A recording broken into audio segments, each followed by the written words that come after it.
はい、皆さん、こんにちは。はい、ဒီနေ့မှာတော့ဆက်ပြီးတော့ရှင်းကန်းဆန် reading N4 ရဲ့ရှင်းကန်းဆန် reading လေးကိုဆက်ပြီးတော့ဖတ်သွားမှာဖြစ်တယ်နော်။အဲ့တော့မွန်တိုင်းနာနာလေးကိုဆက်ပြီးတော့သွားပါမယ်။မွန်တိုင်းနာနာမှာဆိုရင်စုကိနောဘွန်ရှောဝင်ယွန်တဲ့ရှီဆူမော်နီခိုတာတဲ့ခိုတာဆိုင်ခိုတာဝါအီချီနီဆန်ယွန်ခါရာအီချီပန်အီမိုနိုဟီတိုツအဒန်တဲ့ခိုတာဆိုင်။ဒါဆိုရင်ဒီလိုဖတ်နေကြအတိုင်းပဲနော်။အောက်မှာဒီမှာပေးထားတဲ့မိကွန်လေးတွေကိုဖြည့်ပေးပါအောင်เนาะဒီစာပိုက်ကိုဖတ်ပြီးတော့မိကွန်လေးတွေကိုဖြည့်မယ်အဖြေကတော့1 2 3 4ကနေပြီးတော့တစ်ခုကိုရွေးမယ်ဟေးဒါဆိုရင်ခိုတိုးပါလေးကိုသွားကြည့်ပါမယ်เนาะအိုမီယာကေကတော့အမတ်တရလက်ဆောင်ပစ္စည်းတွေပေါ့เนาะဒေတာထွက်လက်ဆောင်လေးတွေပါဟီtsuyonaကလိုအပ်တော့ရှောဟင်းကုန်ပစ္စည်းပါရှောဟင်းနင်ကီကအာရူလူကြိုက်များတယ်နင်ကီကအာရူနေတန်းကတော့ဈေးနှုန်းဖြစ်ပါတယ်အဲ့တော့ဒါဆိုရင်စာပိုက်လေးကိုသွားဖတ်ကြည့်မယ်เนาะဒီမှာတော့မေကွန်လေးတွေအချီနီဆန်ယွန်၄ပုတ်ရှိပါတယ်အဲ့၄ပုတ်ကိုဖြည့်ပေးရမှာဖြစ်တယ်เนาะအဲ့တော့စာပိုက်လေးကိုဖတ်ကြည့်မယ်ဆိုရင်日本に来た外国人がお土産を買うためによく行く店があるဂျပန်ကိုလာတဲ့ဒီနိုင်ငံသားတွေထဲမှာလည်းပဲပေါ့နော်ဒီအိုမီယာကေဆိုတဲ့ဒေတာထွက်လက်ဆောင်တွေကိုဝယ်ဖို့အတွက်မကြာခဏသွားတဲ့ဆိုင်အမြဲတမ်းသွားလေရှိတဲ့ဆိုင်လေးရှိပါတယ်တဲ့နော် Hyakuan Shopputa အဲ့ဒါလေးကတော့ရန်တရာဆိုင်လေးဖြစ်ပါတယ်တဲ့ဒုက္ခနီတဲမိုအာရုရှိဘယ်နေရာမှာပဲမဆိုရှိပြီးတော့တာကဆန်နိုအိုမီယာကေကိုယာစကုခါအဲရူနော်တဲ့နီခီကအာရုပစ္စည်းတွေအများကြီးကိုပေါ့နော်လက်ဆောင်ပစ္စည်းတွေအများကြီးကိုဒီဈေးတက်တာနဲ့ဝယ်နိုင်တဲ့အတွက်ကြောင့်မို့လို့လူကြိုက်များပါတယ်တဲ့နော်ယခုဟန်ရှော့ပုတိုဝအိုမီဆယ်နီအာရုရှိနာမိုနိုကဇမ်ဘူယခုအန်တဲ့ခါအဲရူမီဆဲနော်ခိုတိုတာရန်တရာဆိုင်ဆိုတာကတော့ဒီဆိုင်မှာရှိတဲ့ပစ္စည်းအားလုံးကိုဇမ်ဘူဘယ်ဟာပဲဖြစ်ဖြစ်ယခုအန်တဲ့ခါအဲရူမီဆဲနော်ခိုတိုတာရန်တရာတဲ့နဲ့ဝယ်နိုင်တဲ့ဆိုင်လေးပဲဖြစ်ပါတယ်တဲ့နော်စေကတ်စုနီဟီဆူယောနာမိုနိုယဟာနာနိုမီဆဲဒေဝ他の店ではもっと高いものが100円で売られている。နေထိုင်စားသောက်မှုဘဝမှာ必要なものနေ့စဉ်နေထိုင်စားသောက်မှုဘဝမှာလိုအပ်တဲ့ပစ္စည်းတွေရဲ့ဒီတခြားဈေးဆိုင်တွေမှာဈေးကြီးတဲ့ပစ္စည်းတွေကိုလည်းပဲပေါ့နော်သူကရန်တရာတဲ့နဲ့ရောင်းချပေးနေပါတယ်တဲ့နော်ဟာယာကူဝါဒခုနာရူသာဘဲမိုနိုနာဒိုဝနိုင်ကဒီမြန်ကြီးကိုပုတ်တိုးလွယ်တဲ့ဒီစားစရာပေါ့နော်အဲ့လိုစားစရာတွေကတော့မရှိဘူးတဲ့နော်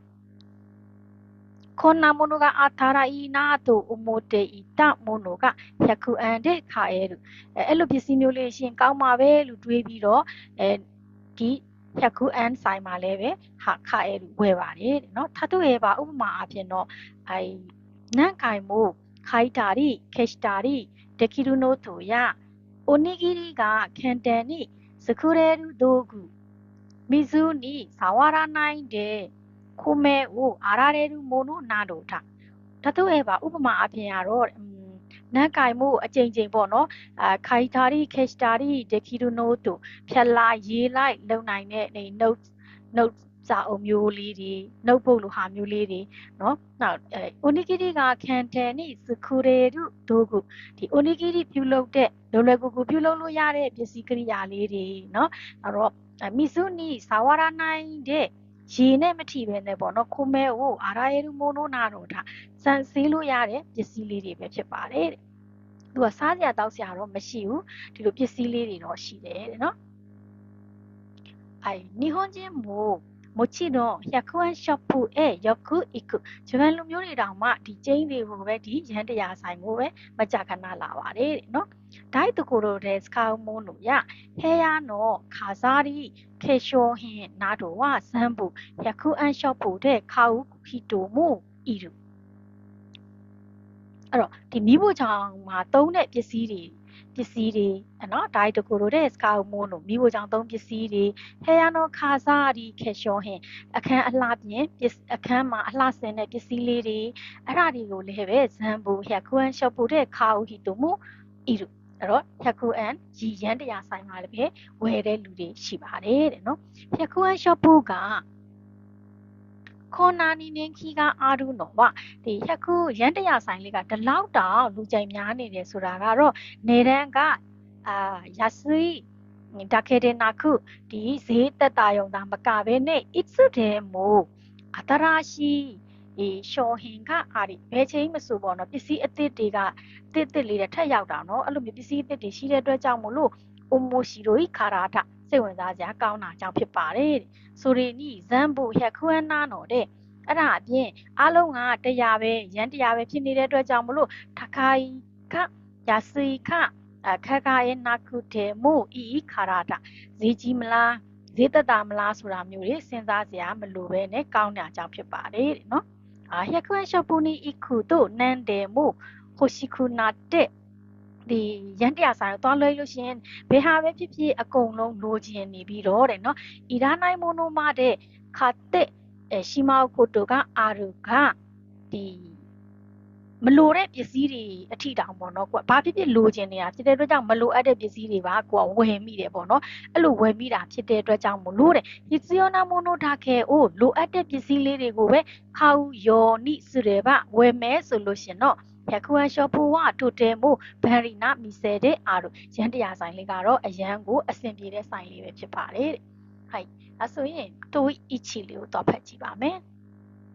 100ショップとはどんな店だと言っていますかဒီ100ショップရန်တရားဆိုင်ဆိုတာကဘယ်လိုဆိုင်လေးကိုပြောတာလဲနော်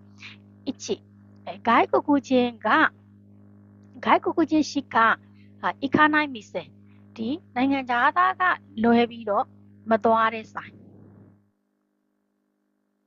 နေတန်းဝနိဗ္ဗာန်လေးကတော့နေတန်းဝဒိုတေမူတကီကဘန်ရီနာမိုနိုကိုအတေအီရူမီစေဒီဈေးကတိုတဲမိုတာခိုင်ကရေဈေးအရန်ကြီးပင်မဲ့လဲပဲဘန်ရီနာမိုနိုကိုအတေအီရူမီစေအဆင်ပြေတဲ့ပစ္စည်းလေးတွေကိုရောင်းချပေးနေတဲ့ဆိုင်စံပန်ဟိုခါနိုမီစေတဲ့ဝါတာခိုင်မိုနိုမို့တခြားသောဆိုင်တွေမှာဈေးကြီးတဲ့ပစ္စည်းတွေကိုလည်းပဲယခုအန်တဲ့အတေအီရူမီစေရန်တရားတွေနဲ့ရောင်းပေးနေတဲ့ဆိုင်ယွန်ပန်すぐ食べなければならないものを追っている店ချက်ချင်းမစားရင်မရတဲ့အရာတွေကိုပေါ့နော်ချက်ချင်းမစားလို့မရဘူးနောက်ရက်ဆိုရင်ပုတ်သွားမယ်တူသွားမယ်အဲ့လိုຢာတွေကိုရောင်းတဲ့ဆိုင်နဲ့နော်ဟိုက်အဲ့တော့ဘယ်လိုဆိုင်လေးဖြစ်မယ်လဲရန်တရားဆိုင်ဆိုတာကတော့ကိုတိုင်ဝါနမ်ဘန်တိုမွိမတ်ကဟိုက်စမ်မန်ဒက်စမ်ဘန်နော်ဟိုက်ဟိုခါနိုမီဆဲတဲ့ဝါဒါခိုင်မိုနိုမို့တခြားသောဆိုင်တွေမှာဈေးကြီးတဲ့ပစ္စည်းတွေကိုလည်းပဲယခုအန်တဲ့အတေအီရူမီဆဲရန်တရားတွေနဲ့ရောင်းချပေးနေတဲ့ဆိုင်ဒါကြောင့်အဖြေလေးကစမ်ဘန်ဖြစ်ပါတယ်နော်ဟိုက်တွေးနိလေးကြည့်မယ်နော်ခုနိုရှောဘွန်ရှောတဲ့ဝါယခုအန်ရှော့ပူတဲ့ခိုင်ရမိုနိုဝနန်ဒါတိုအတေအီမတ်ကဒီစာပိုက်ထဲမှာဆိုလို့ရှိရင်ရန်တရားတဲ့နဲ့ဝယ်လို့ရတဲ့အရာတွေကဘာတွေလို့ပြောထားလဲတဲ့နော်一番軽商品やအလှဆင်တဲ့ပစ္စည်းတွေရဲ့ဘန်ရီနာနို့တို့အဆင်ပြေတဲ့ notes လေးရဲ့နောက်နိဗ္ဗာန်ဟေယနောခါစားရီရနော်အခန်းတွင်အလှဆင်တဲ့ပစ္စည်းရဲ့နောက်နေတန်းကတကာဤအိုမီယာကဈေးကကြီးတဲ့ဈေးကြီးတဲ့လက်ဆောင်ပစ္စည်းလေးတွေဒေတာအတွက်လက်ဆောင်လေးတွေတဲ့နော်သူကဈေးမကြီးဘူးလို့ပြောထားတယ်တဲ့စနေတော့နိဗ္ဗာန်ကိုတော့မှစဉ်းစားကြမလို့တော့ဘူးเนาะဒီမှာဈေးကြီးတယ်ဆိုတော့ပါနေဟိုက်စမ်းမယ်အိုနီဂီရီယခိုမဲအိုအာရာဦးဒိုဂုအဲ့တော့စမ်းပန်လေးကခိုမဲအိုအာရာဦးဒိုဂုဆိုတော့စံစေးတဲ့ကရိယာတော့မှန်တယ်ရှေ့မှာအိုနီဂီရီဆိုရင်သူကဒီအစားအစာတွေမရဘူးလို့ပြောတယ်အိုနီဂီရီကိုလုတ်တဲ့ဒိုဂုလို့တော့ပြောသွားတယ်အိုနီဂီရီရောင်းတယ်လို့မပါတဲ့အတွက်စမ်းပန်လေးကလည်းမဖြစ်နိုင်ဘူးပေါ့နော်ယွန်ပန်ခေခီယာဒိုက်တခုတို့တဲ့စကောက်မွန်ခေခီလို့ပါတဲ့အတွက်သူကစားစရာကိုလုံးဝအောင်မရှိတာလေအဲ့တော့ခေခီဖြစ်နေတဲ့အတွက်လည်းအဖြေလေးကယွန်ပန်ကမှားနေတယ်နော်အဲ့တော့ဘာပဲကြံတော့လဲဟိုက်အချီပန်ဘာဖြစ်လဲခေရှောဟင်ရဘန်ရီနာနို့တို့နော်ဒီရေးလိုက်ဖြတ်လိုက်လုပ်လို့ရတဲ့ notebook လို့ note တို့တွေနောက်ဒီအခန်းမှာအလှဆင်တဲ့ပစ္စည်းတွေလို့ပြောထားတယ်လေနော်ဒါကြောင့်မလို့ခိုတာရဲ့ပါအချီပန် test တွေးစမ်းလေပါယခုန်ရှော့ပူကနိခိကအာရုံတော့ဒိုးစတဲ့ဓာတုအတေးမတ်ကနော်ဒီရန်တရားဆိုင်လေးကလူကြိုက်များနေတာကဘာကြောင့်လို့ပြောလေတဲ့နော်はい、1番。日本にはあまりないからジャパンမှာတိတ်မရှိတာကြောင့်2番。နေတန်းကိုခိနိရှိနိုင်တဲ့ဤခါရဈေးကိုစိတ်ထဲမှာထားကြမလို့ပဲနဲ့ရတဲ့အတွက်ကြောင့်3番 cash ရှောဟင်းကဖူရီခဲတဲ့တို့ရစိခါရကုန်ပစ္စည်းတွေကဟောင်းနေပေမဲ့လို့ဈေးသက်သာတဲ့အတွက်ကြောင့်4番ရှောဟင်းဝါတကိုက်ခဲတဲ့တို့အမို့ရှိရိုခါရဒီကုန်ပစ္စည်းတွေကဈေးကြီးပေမဲ့လို့စိတ်ဝင်စားစရာကောင်းနေတဲ့အတွက်ကြောင့်တဲ့နော်သူကဈေးကြီးတယ်လို့ကိုမပါဘူးယခုအန်းတဲ့လေးနဲ့ပဲဘယ်ရမဆိုဝယ်လို့ရတယ်เนาะစိတ်ဝင်စားစရာကောင်းနေရှိတယ်အသစ်တွေရှိတယ်လို့ပြောသွားတယ်လေစာပိုင်ရှင်းမှာဆိုတော့ဒါကြောင့်လူကြိုက်များတာလေဟိုက်ခုတိုင်ကနိဗ္ဗာန်ဈေးကိုစိတ်ထဲမှာထားစရာမလိုဘူးเนาะဘယ်ဟာပဲယူလိုက်တရားဖြစ်နေတာ哦เนาะအဲ့ဒါကြောင့်မလို့ခုတိုင်ကနိဗ္ဗာန်နေတန်းအိုခိနိရှိနိုင်တဲ့ဤခါရเนาะဈေးကိုစိတ်ထဲမှာထည့်တွက်နေစရာမလိုပဲရတာအတွက်ကြောင့်ဟိုက်တွေးယွန်လေးပါ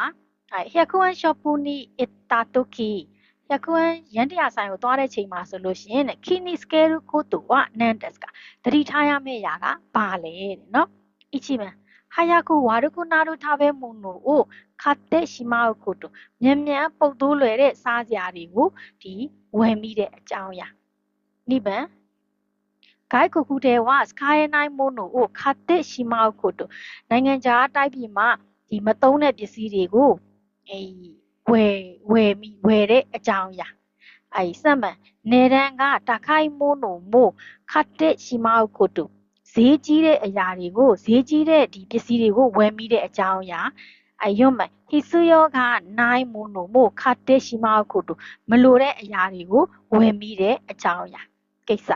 အဲ့တော့ဘာဖြစ်မလဲယခုရှုပ်ဖို့ကိုသွားမယ်ဆိုလို့ရှိရင်သူကအောက်ဆုံးပိုင်းမှာပြောထားလေဘယ်ပစ္စည်းမဆိုလိုချင်နေတာအတွက်ကြောင့်မလို့တဲ့မလိုအပ်တဲ့ဟာတွေလည်းဝယ်မိတယ်ဒါကြောင့်မလို့လိုအပ်တဲ့ပစ္စည်းတွေကိုပဲဝယ်မယ်ဆိုလို့ရှိရင်တော့100 and ဒီ shop လေးကဘန်းရီဖြစ်ပါတယ်လို့ပြောသွားတယ်လေはい答えは何番と思いますかはい答えは4番ですเนาะ必要がないものも買ってしまうことမလိုတဲ့ဒီ